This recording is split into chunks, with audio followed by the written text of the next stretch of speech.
बहुत बड़ी खबर मेरी, आपकी और हमारी और देश की सुरक्षा से जुड़ी है। भारत में तुर्की जैसी तबाही की भविष्यवाणी हुई। ये डराने वाली भी है, आगाह करने वाली भी है और सावधान करने वाली भी खबर है। ये जो बिल्डिंग गिरी एक के बाद एक, तुर्की में जो जलजला आया और इमारतें गिरी, ऐसी भविष्यवाणी हुई है कि भारत में भी ऐसा ही भूकंप आ सकता है। ऐसी भविष्यवाणी हुई है कि भारत में भी ऐसी तबाही आ सकती है। अगली तस्वीर दिखाई, ये आप देख रहे हैं जलजले के बाद जो खौफनाक मंजर था। कहा जा रहा है ऐसा भीषण भूकंप हिंदुस्तान में भी आ सकता है। ये देख रहे हैं, कुछ नहीं बचा। 10 शहर बर्बाद हो गए तुर्की में, 36,000 लोगों की मौत हो गई है और हजारों अभी भी दबे हैं। और अब मैं आपको बताने जा रहा हूं, देखिए जरा भविष्यवाणी में क्या कहा गया, क्या कुछ कहा है। भविष्यवाणी करने वाला कौन है जिसने तुर्की की भविष्यवाणी की और अब भारत के बारे में बता रहा है। देखिए जरा, उसका कहना है ऐसा भूकंप आएगा। ये तस्वीर आप देख रहे हैं, नीले रंग के कपड़ों में, इनका नाम है फ्रैंक। फ्रैंक ने 3 फरवरी को भूकंप की भविष्यवाणी की थी तुर्की में। 6 फरवरी को भूकंप आ गया। 3 को भविष्यवाणी की थी, 6 को भूकंप आ गया। फ्रैंक ने तुर्की सीरिया में भूकंप का दावा किया था और 3 दिन बाद तुर्की और सीरिया में जलजला आ गया। फ्रैंक ने कहा था कि तुर्की में 7.5 तीव्रता का भूकंप आएगा और तुर्की सीरिया में 7.8 तीव्रता का भूकंप आ गया।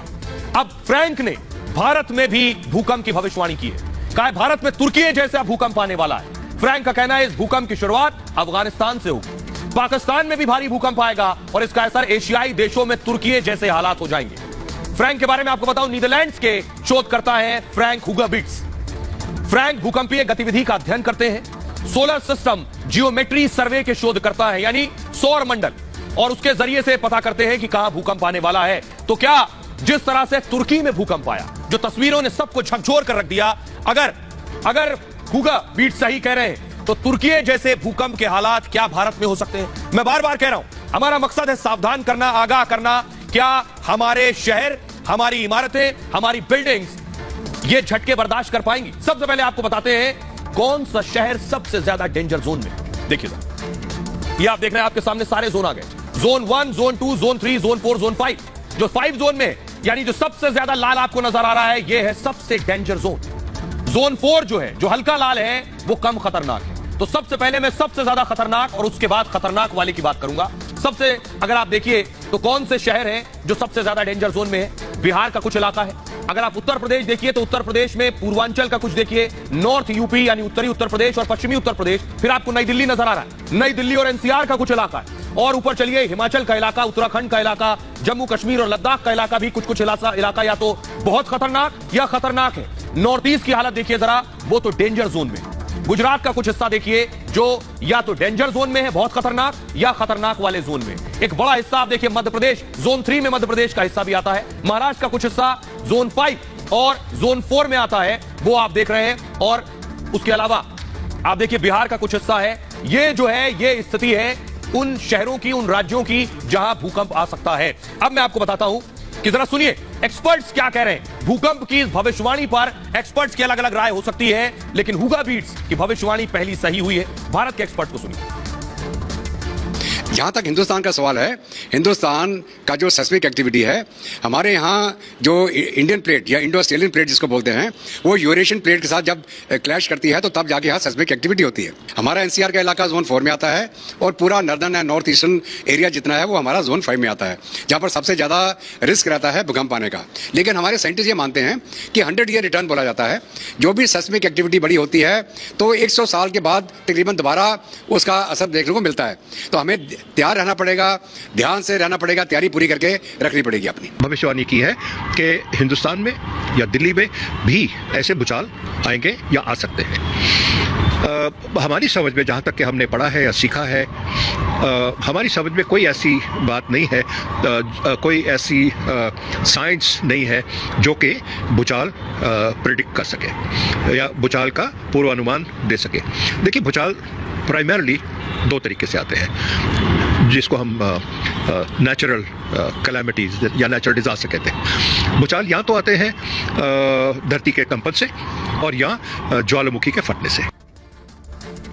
अब सबको सुनने के बाद और भविष्यवाणी जानने के बाद सभी के दिमाग में यह है कि हमारी इमारतें, जो गगनचुंबी इमारतें बड़े बड़े शहरों में बन गई हैं, क्या ये सुरक्षित हैं? हम जिन बिल्डिंगों में रहते हैं, ये क्या भूकंप का झटका झेल सकती है? मैं इसलिए कह रहा हूं क्योंकि ऐसी इमारतें तुर्की में बनी थी और तुर्की में इमारत बनाने वाले आज सब जेल में हैं। सबको पकड़कर जेल में डाल दिया गया क्योंकि इमारतें ठहर नहीं सकी। अगली तस्वीर दिखाई सर, ये आप देख रहे हैं, ये इमारतों की तस्वीरें मैं आपको दिखा रहा हूं। जो बड़ी बड़ी इमारतें गिर गई हैं, ये उनकी तस्वीरें आप देख रहे हैं। इस वक्त मलबे में तब्दील हो गई हैं बड़ी बड़ी इमारतें। अगली तस्वीर दिखाई, ये आप देख रहे हैं, बच्चों को बचाया जा रहा है। मासूम बच्चे जो परिवारों के साथ रहते थे, वो इन इमारतों के मलबों से उन्हें निकाला जा रहा है। 3-3, 4-4 दिन से मलबे में फंसे हुए थे, जिनकी जिंदगी बचाई जा सकी है। 34,000 से ज्यादा लोग अब तक मारे जा चुके हैं। अगली तस्वीर दिखाई, ये आप देख रहे हैं, हर रोज मासूम निकल रहे हैं। किस तरह 3-3 दिन से मलबे में रह रहे थे। अगली तस्वीर दिखाई, ये जो तस्वीरें हैं अलग अलग देशों से पहुंची हैं, जो टीमें, वो मैं दिखा रहा हूं आपको कि वो किस तरह से वहां रेस्क्यू कर रही हैं। अब मैं आपको बताता हूं कि 130 बिल्डर्स रडार पर हैं, इसलिए जिम्मेदारी उनकी भी तय होगी जिन्होंने इमारतें बनाई थी, जिसने आपका घर बनाया है। तुर्की में 12,000 इमारतें भूकंप में गिर गई। 12,000 इमारतें। हमारा आपका घर कितना महफूज है, ये कितना सुरक्षित है, कितना मजबूत है, ये सोचने वाली बात है। तुर्की में 10% इमारतें ही झटका झेल सकती थी, सिर्फ 10%। इमारतों में घटिया सामग्री का इस्तेमाल हुआ था। बिल्डरों पर एक्शन की शुरुआत हो गई है तुर्की में। 131 बिल्डरों पर तुर्की ने वारंट जारी कर दिया। 130 बिल्डरों की फौरन गिरफ्तारी कर ली गई है, जेल में डाल दिया गया। कई बिल्डर्स विदेश भाग रहे थे, जिन्हें एयरपोर्ट से पकड़ा गया। नींव और दीवारों की मजबूती पर ध्यान नहीं दिया गया। वहां घपलेबाजी करके बड़ी बड़ी बिल्डिंग्स खड़ी कर दी गई। आधुनिक निर्माण कानूनों की पूरी तरह से अनदेखी की गई है। 2 बड़े भूकंप से प्रभावित क्षेत्रों में इमारतें बना दी गई। सोचिए, वहां भी इमारत बना दी जो सबसे ज्यादा सेंसिटिव जोन था, भूकंप प्रभावित था। भूकंप आने के खतरे के बावजूद ढांचा कमजोर था। कमजोर निर्माण होने के चलते तुर्की में सबसे ज्यादा नुकसान हुआ है। अब मैं आपको दिखाता हूं कुछ और तस्वीरें कि आखिर भारत में क्या इतनी मजबूत है हमारी इमारतें। ये जो आप देख रहे हैं घर, इस तरह से शहर बसे हैं, क्योंकि हमारे बहुत से शहर बिना प्लानिंग बसे। गाड़ियां नहीं जा सकती। आप देखिए, एक बिल्डिंग गिर जाती है, कहीं आग लग जाती है, वहां गाड़ी तक जाने की जगह नहीं। बिना प्लानिंग के, बिना तैयारी के हमारी बिल्डिंग्स बनी हुई है। तो सवाल यह है कि हमारी इमारतें जैसे बनी है, ये कितना झटका झेल पाएंगी। पहले देखिए इमारतों की हालत क्या और किसकी जिम्मेदारी है इमारतों को देखना और जांचना। इमारतों की हालत देखिए, ये हाथ भी लगाएंगे तो गड्ढा हो जाएगा, ये स्थिति। नोएडा, दिल्ली जैसे शहरों में ऊंची ऊंची इमारतें बनी हैं। ऐसी बड़ी बड़ी इमारतों में मिडिल क्लास फैमिलीज रहती हैं। एक बिल्डर फ्लैट्स के बड़े बड़े टावर खड़े कर देते हैं और लोग अपने खून पसीने की कमाई और लोन से फ्लैट खरीदते हैं। लेकिन इन फ्लैट्स की मजबूती के बारे में कोई नहीं जानता, कोई जानकारी नहीं है कितने मजबूत हैं। पैसा देकर लोग सीधे फ्लैट्स में बस शिफ्ट हो जाते हैं, मजबूरी है। कुछ जगह तो फोटो फ्रेम के लिए, हालत ये फ्लैट की, फोटो फ्रेम के लिए आप ड्रिल करेंगे तो ड्रिल करना छोड़िए, कील को हथौड़ी के बिना ही दीवार में लगा सकते हैं। दीवार में ऐसा सामग्री लगी है। एक घूसे में कई जगह फ्लैट्स की दीवार और प्लास्टर गिर जाते हैं। पिछले साल आपको याद होगा गुरुग्राम में तो एक छत टूट गई थी और एक के बाद एक अपार्टमेंट के 7 फ्लोर ढहते चले गए। रेनोवेशन के दौरान ड्राइंग रूम की फर्श नीचे आ गई। ये मैं आज इसलिए बता रहा हूं क्योंकि तुर्की में भूकंप आया, तबाही हुई, 36,000 जाने गई, उसके बाद एक्शन हो रहा है। हमें अभी पता है हम कहां कहां डेंजर जोन में हैं, वक्त से पहले एक्शन हो सकता है। छठे फ्लोर से आपको याद होगा ग्राउंड के सभी फ्लैट्स की छत ढह गई थी और नोएडा दिल्ली विकास प्राधिकरण देखरेख करता है। नोएडा में अथॉरिटी की जिम्मेदारी है। अथॉरिटी क्या वाकई देखरेख करती है, मेंटेनेंस चेक करती है, ऑडिट करती है, इमारत कितनी मजबूत है, शायद पता भी नहीं होगा अथॉरिटी। इमारतों की जांच का जिम्मा भी इन्हीं प्राधिकरणों के पास होता है। भूकंप के खतरे के बीच सभी इमारतों का ऑडिट जरूरी है। पता होना चाहिए कि बिल्डिंग कितना झटका झेल सकती है। छोटे शहरों में जिम्मेदारी नगर पालिका और नगर निगम की है, लेकिन नगर पालिका और नगर निगम की हालत, पालिका और निगम के पास नक्शे से लेकर जांच तक का जिम्मा है, लेकिन ये कमाई के अड्डे ज्यादा हैं, हमारे और आपकी सुविधाओं के कम। अब जरा सुनिए, जो लोग इमारतों में रहते हैं, दिल्ली, नोएडा, मुंबई, एनसीआर में बड़े बड़े शहरों में बड़ी बड़ी इमारतें, ऊंची इमारतें, ये क्या कह रहे हैं अपनी इमारतों को लेकर जो बिल्डर ने बना के दी है। मेरे को नहीं लगता कि हम इतने सेफ लग रहे हैं। जितनी हाई लेवल की बिल्डिंग बनी है, मल्टी स्टोरेज बनी हुई है, बहुत इसके देख के डर लगता है। जैसे कि तुर्की में जैसे जो हाल हुआ है, बहुत देख के ना जैसे रोंगटे खड़े होते हैं, रूह कांप जाती है। इतना नुकसान हुआ है, कहीं ना भगवान ना करे कहीं इंडिया में या कहीं आसपास में ऐसा कुछ हो जाए तो बहुत मुश्किल।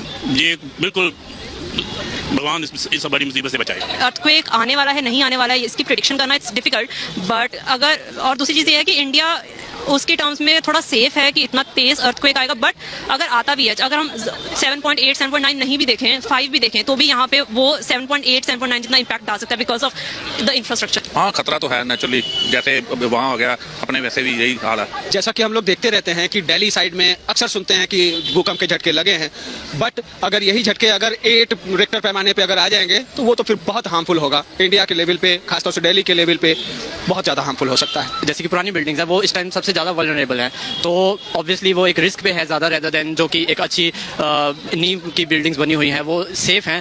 हम हमेशा ही चाहते हैं कि कभी भी दुनिया में ऐसा किसी को नौबत ना देखनी पड़े। तो आपने जान लिया लोग क्या कह रहे हैं। अब मैं आपको बताता हूं ये जो भविष्यवाणी की गई है, इस भविष्यवाणी का आधार क्या है, कहां से आई ये बात कि भारत में भूकंप आ सकता है। ये जो विशेषज्ञ जो वैज्ञानिक है कैसे पता करता है आखिर कि भारत में भूकंप आ सकता है और या नहीं। देखिए जरा क्या तरीका है इनका।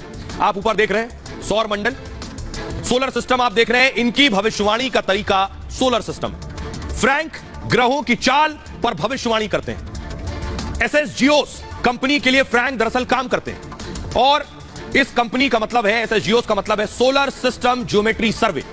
और ये क्या करती है ये कंपनी?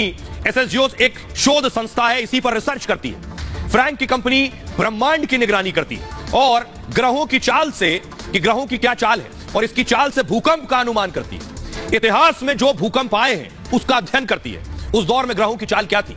भूकंप आने पर ग्रहों की चाल को देखा जाता है इस रिसर्च में और इसी पैटर्न के हिसाब से भविष्य का अनुमान लगाते हैं। ये फ्रैंक कहते हैं भारत चाहे तो उनसे संपर्क कर सकता है और लेकिन मुख्यधारा के वैज्ञानिक फ्रैंक को नहीं भी मानते हैं। कहते हैं ग्रहों का भूकंप को लेकर कोई प्रभाव नहीं है। उनका कहना है जो सोलर सिस्टम है ग्रहों का भूकंप से कोई लेना देना नहीं है। अब सुनिए जरा भारत के एक्सपर्ट्स क्या कह रहे हैं इस भविष्यवाणी पर। भूकंप की भविष्यवाणी करना बड़ा मुश्किल है। इसका भी कोई ऐसा अर्ली वार्निंग सिस्टम नहीं है दुनिया में जिससे हम ये बता सके कि साहब 2 घंटे के बाद, 4 घंटे के बाद, 1 दिन के बाद भूकंप आएगा। ऐसा सिस्टम नहीं है। सेस्मिक डिटेक्टर्स होते हैं जिनके माध्यम से हमको सिर्फ पी वेव और एस वेव, पी वेव का मतलब होता है प्राइमरी वेव और एस वेव का मतलब होता है सेकेंडरी वेव, इन 2 प्रकार की वेव जो जनरेट होती है किसी सेस्मिक एक्टिविटी में, उसकी जानकारी तकरीबन हमको 30 सेकंड पहले मिलती है। 30 सेकंड।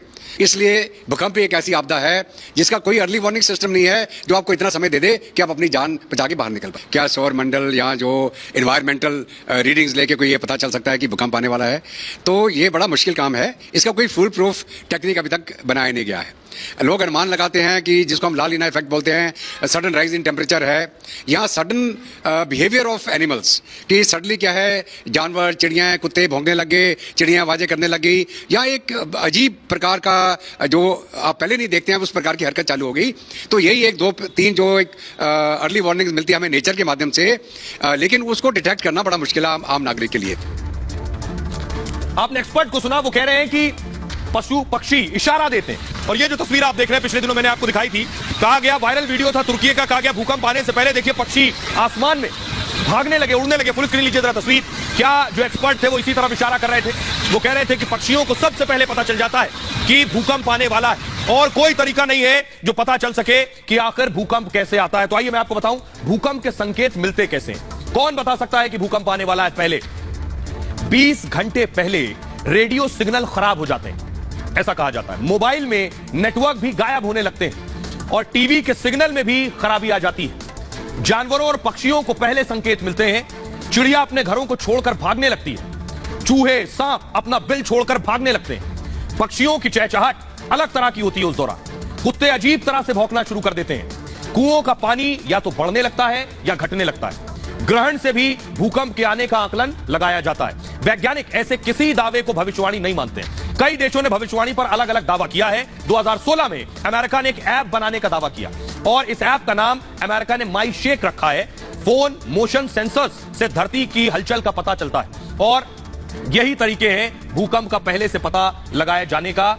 यह कहा जाता है कि 10 सेकंड पहले जो उपकरण लगे भी हैं देशों में, कहा जाता है या तो 10 सेकंड पहले या बहुत ज्यादा 1 मिनट पहले आपको पता चल सकता है कि भूकंप आने वाला है और इतनी देर में कोई कुछ करने की स्थिति में नहीं होता है। इसलिए मैं आपको बताता हूं तो भूकंप आए तो आप क्या कर सकते हैं, कैसे खुद को सुरक्षित कर सकते हैं। गिने चुने उपाय हैं, उस सूरत में आप यही कर सकते हैं। भूकंप आए तो बिना देर किए घर या ऑफिस से फौरन बाहर निकल जाए, दौड़कर खुली जगह में पहुंच जाएं, पूरी कोशिश ये करें। बिल्डिंग, पेड़ों, बिजली खंभों से दूरी बनाए रखें, ये आपके ऊपर गिर सकते हैं। बाहर जाने के लिए लिफ्ट का हरगिज इस्तेमाल न करें, ये रास्ते में अटक सकती है। सीढ़ियों से ही नीचे पहुंचने की कोशिश करें, यही सुरक्षित विकल्प है। अगर खुली जगह नहीं है तो जहां है वहीं फौरन खड़े हो जाएं। खिड़की, अलमारी, पंखे, शीशे से दूरी बनाएं क्योंकि भूकंप की स्थिति में ये आप पर लग सकते हैं। कुछ ऐसी चीजें खोजें जिसके नीचे छिपे, जो मजबूत हो, जैसे टेबल, बेड, डेस्क। ये चीजें इनके नीचे छिपे अपने सर को बचाएं। मजबूत चीज ना हो तो दीवार के पास बैठ जाएं।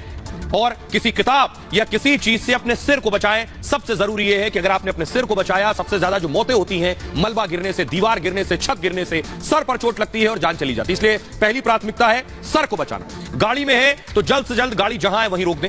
बिल्डिंग होर्डिंग्स, खंभों से अपनी गाड़ी को दूर खड़ा करें, उनके नजदीक खड़ा ना करें, वो आपकी गाड़ी पर गिर सकता है, आपको